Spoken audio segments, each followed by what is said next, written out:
Welcome to మనా news, the fastest regional news. సభాముఖంగా తెలియజేస్తున్నాం. అది ఎందుకంటే శాంక్షన్ చేసిన తర్వాత టెండర్ వేయడానికి కొంచెం టైం పడుతుంది కాబట్టి ఈ లోపు ఇక్కడ ఈ గారు ఉన్నారు. ఆ రోడ్ ని ముందు వెంటిక్స్ ఏదో వేసి ముందు ఆ గుమ్మలన్నీ కప్పండి. కప్పిన తర్వాత వెంటనే ఆ రోడ్డుని శాంక్షన్ చేసి అతి త్వరలో మీకు రోడ్డు వేసి ప్రారంభోత్సవంగా నేనే మళ్ళీ వస్తానని సభాముఖంగా మీ అందరికీ తెలియజేసుకుంటున్నాను. అలాగే మన తురాయిపాడుకి 2,20,00,000తో ఒక రోడ్డు శాంక్షన్ చేశాం. అలాగే మడవలసికి 1,30,00,000తో ఇంకో రోడ్డు శాంక్షన్ చేయడం జరిగింది. అలాగే సీకిపాడుకి 5 కోట్లతో రోడ్డు శాంక్షన్ చేయడం జరిగింది. మన దుగ్ధ సాగరంకి 3 కోట్లతో రోడ్డు శాంక్షన్ చేశాం. అలాగే పనుకు వలసకి మనం మరొక 3 కోట్లతో రోడ్డు శాంక్షన్ చేశామని సభాముఖంగా మీ అందరికీ కూడా నేను తెలియజేసుకుంటున్నాను. వెళ్ళిపోయారు. ఒక్క అమ్మాయి మాత్రం, అమ్మాయికి సికిల్ సెల్ ఎనీమియా ఉంది కాబట్టి ఆ అమ్మాయిని అక్కడే వాళ్ళ సంరక్షణలోనే ఉంచమన్నాం. ఎందుకంటే అమ్మాయికి అప్పటికప్పుడు బ్లడ్ అవసరం ఉంటుంది కాబట్టి అమ్మాయిని క్షేమంగా ఉంచాలనే ఉద్దేశంతో చేశాం. ఎవరైనా స్కూల్స్ లో పిల్లలు ముందుగా ఇక్కడ టీచర్లకు కానీ ఇక్కడ తెలియజేయండి. తెలియజేయకుండా ఇంటికి వెళ్ళిపోతే చాలా ఇబ్బంది అవుతుంది. అలాగే మొన్న చనిపోయిన పిల్లల్లో ఒకరికేమో కిడ్నీ ఫెయిల్ అయింది, ఇంకొకరికేమో బ్రెయిన్ హ్యామరేజ్ అయ్యింది. కానీ ప్రతిపక్షం వాళ్ళకి ఇవేవి అక్కర్లేదు. ఆ పిల్లలు ఎలా ఉన్నారు, వాళ్ళ ఆరోగ్యం ఏంటి, వాళ్ళ పరిస్థితి ఏంటి, ఇవేవి మాట్లాడడం లేదు. బట్టలు, బుక్స్ ఇవన్నీ కూడా ఈ మధ్య కాలంలో విద్యలో పెను మార్పులు తీసుకురావాలని మన యువ నాయకులు విద్యాశాఖ మంత్రి వర్యులు నారా లోకేష్ బాబు గారు చేస్తున్నటువంటి ఒక అద్భుతమైనటువంటి ప్రయత్నంలో ఈరోజు పిల్లలకి ఎవరి ఫోటోలు లేకుండా, ఏ దిష్టి బొమ్మ ఫోటోలు లేకుండా చక్కగా యూనిఫామ్, నాణ్యమైన యూనిఫామ్ ఇస్తున్నాం, నాణ్యమైన బుక్స్ ఇస్తున్నాం, నాణ్యమైన బ్యాగ్ ఇస్తున్నాం, మా నాణ్యమైన షూలు, సాక్స్లు ఇస్తున్నాం.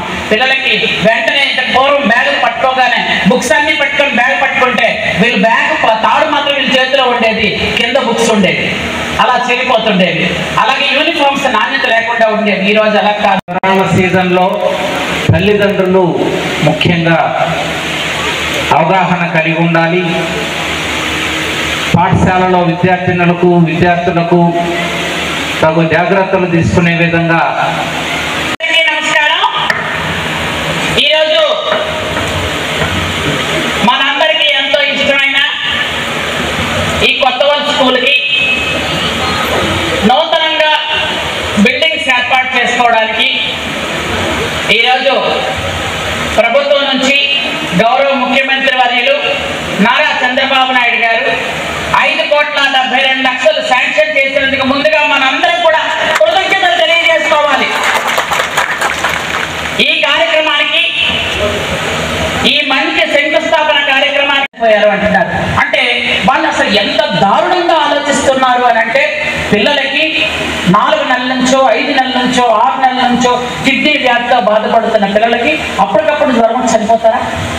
అంటే లేని ప్రతిపక్షం వాళ్ళు ఇక్కడ మనం చేస్తున్నటువంటి రాద్ధాంతం ఇది. ఎందుకంటే వాళ్ళకి నిజంగా ఉనికి కాపాడుకోవాలి.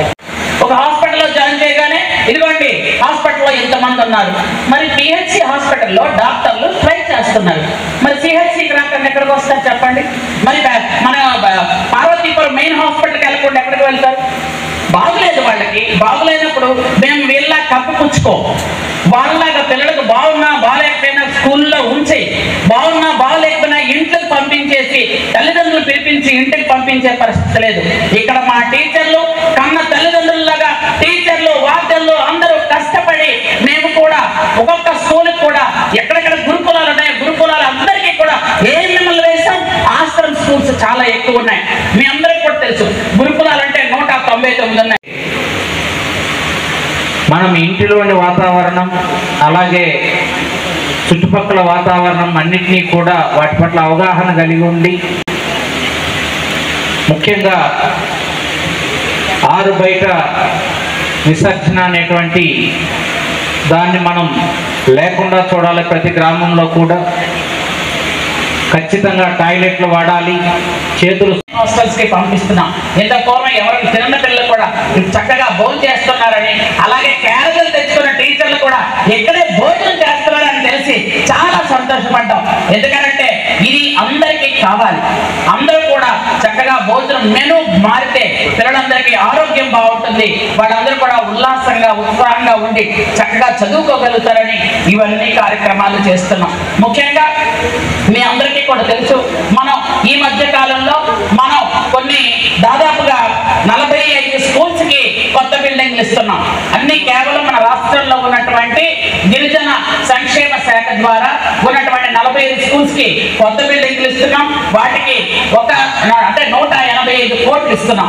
మొత్తం రాష్ట్రం మొత్తం మీద మన శాఖ ద్వారా ఇవ్వడం జరుగుతుంది. ముఖ్యంగా మనం